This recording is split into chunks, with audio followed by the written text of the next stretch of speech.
সুন্দরবন প্রকৃতির এক সৌন্দর্য। এখানে বাঘ টাক থাকতো, সবাই একটু দেখে শান্তি পেত।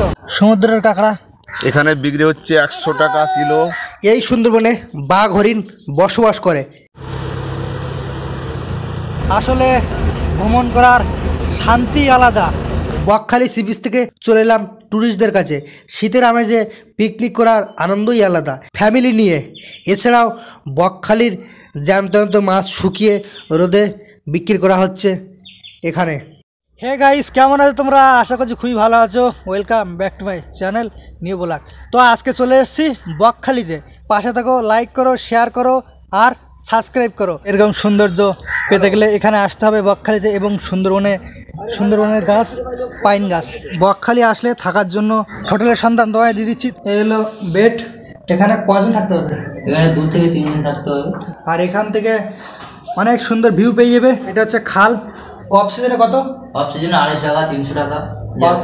অফ সিজনে 250 টাকা, 300 টাকা। আর এখন সিজন চলতে বলে 400 টাকা। স্টার্টিং। হ্যাঁ, 400 টাকা থেকে স্টার্টিং। এখানে কিন্তু এসি হবে না, সব নন এসি। 2 থেকে 3 জন শুতে পারবে। আর এটা হচ্ছে 500 টাকা প্রাইস।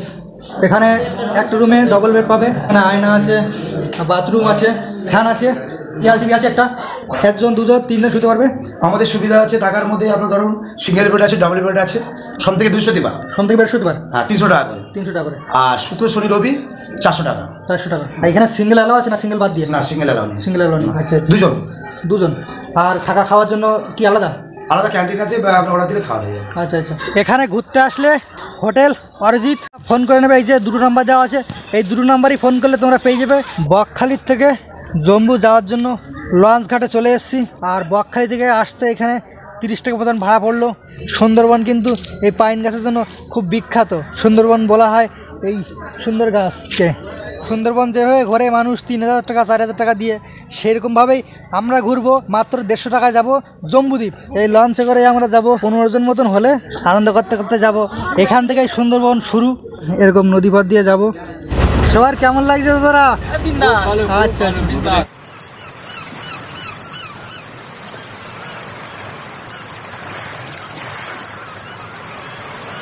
আমরা এখন এই যে খারি নদীর উপর দিয়ে যাচ্ছি। এই হলো সুন্দরবন।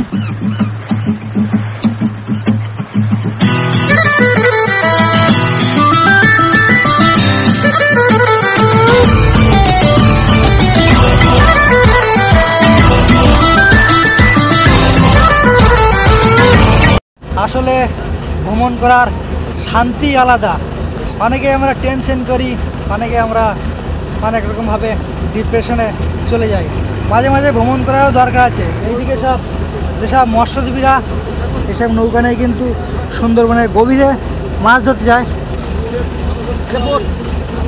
তো নদী থেকে এই যে ঘোলা জল শুরু, এটা হচ্ছে বঙ্গোপসাগর শুরু এখান থেকে। কেমন লাগছে? ভয় লাগছে। ওনার কথা শুনে আমার মুখটা কাল হয়ে গেল। যেহেতু এটা বঙ্গোপসাগর, অনেক সময় লঞ্চ এবং নৌকা ডুবে যায় আর সোশ্যাল মিডিয়ায় দেখে থাকি। তো মনের জন্য এগিয়ে যাচ্ছি। আর সুন্দরবন থেকে প্রায় 2-3 ঘন্টা দূরে এই বঙ্গোপসাগর। আর এই বঙ্গোপসাগরে কিন্তু অনেকটা রিস্ক চলা। যদি এইখানে কেউ ডুবে যায় তাহলে বাঁচার চান্স কিন্তু খুব কম। আর যেহেতু এখানে নেটওয়ার্ক নেই একদমই, চারি সাইডে বঙ্গোপসাগরের শুধু জল আর জল। আর এই জলে অনেক হিংস্র মাছ থাকে।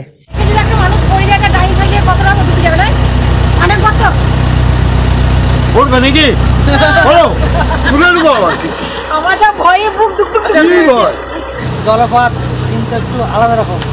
বঙ্গোপসাগর থেকে আমরা দ্বীপের গায়ে চলে এসেছি। এই যে দ্বীপটা দেখো। এটাই হচ্ছে জম্বুদ্বীপ, বঙ্গোপসাগরের মাঝখানে। আর এই দ্বীপে কিন্তু আগে মানুষ বসবাস করত। এটা হচ্ছে পশ্চিমবাংলার শেষ সীমানা। আগে এই দ্বীপে অনেক গাছপালা ছিল, আর মাছ কাঁকড়া ধরার জন্য গাছপালা সব কেটে ফেলে দিত। তারপর থেকে কিন্তু গাছপালা এখন নেই এখানে। আর একদম সরকার থেকে এখানে নিষিদ্ধ করে দেয়। বঙ্গোপসাগরের তলায় চলে যাচ্ছে বলে ওঠা নামা এবং যাওয়া একদমই নিষিদ্ধ করে দেয়। সেই কারণে যারা আসে তারা এখান থেকেই দেখে যায়। এই জম্মুটাই লাস্ট মোবাইল ধরবে, এরপর আর ধরবে না। তো আমরা অবশেষে কিন্তু চলে আসলাম আমাদের গন্তব্যে।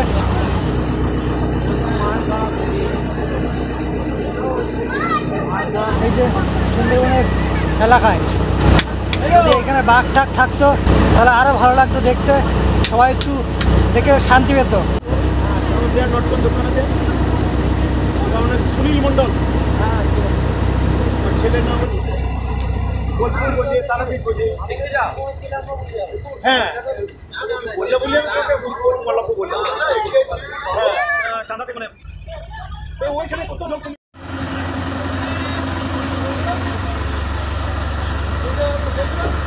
আর এখান থেকে কিন্তু মৎস্যজীবীরা এই সুন্দরবন থেকে মাছ ধরে থাকে।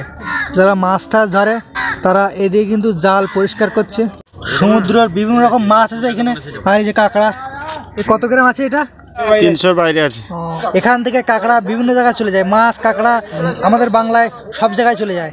এই নৌকা নিয়ে কিন্তু যারা জেলে আছে 8 দিন 10 দিন সমুদ্রে খাওয়া দাওয়া নৌকার মধ্যে করে মাছ টাছ ধরে আবার চলে আসে তাদের গন্তব্যে। নৌকার থেকে এই জাল তোলা হচ্ছে, আর এই জালেই কিন্তু মাছ আছে, অনেক মাছ আছে।